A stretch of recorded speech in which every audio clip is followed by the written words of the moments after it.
अस्सलाम वालेकुम नाज़रीन, इस वीडियो में हम आपको बताएंगे असलम नाम का मतलब क्या होता है।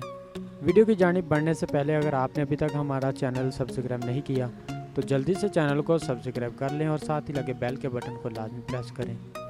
असलम एक इस्लामी नाम है जो कि लड़कों के नामों के लिए मखसूस है। इस नाम का तल्लक अरबी ज़बान से है और इसका खुशकिस्मत नंबर 5 है।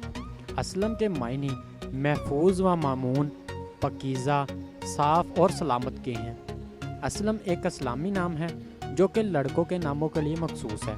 इस नाम का तल्लक अरबी ज़बान से है और इसका खुशकिस्मत नंबर 5 है।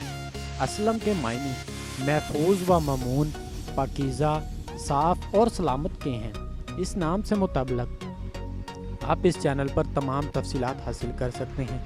अगर आपको किसी नाम का मतलब जानना है तो आप हमें कमेंट करके अपने नाम का मतलब हासिल कर सकते हैं। अगर आपको वीडियो अच्छी लगी तो आप इसे लाइक करें, शेयर करें और चैनल को ज़रूर सब्सक्राइब करें। मिलते हैं अगली वीडियो में, तब तक अपना ख्याल रखिएगा। अल्लाह हाफिज़।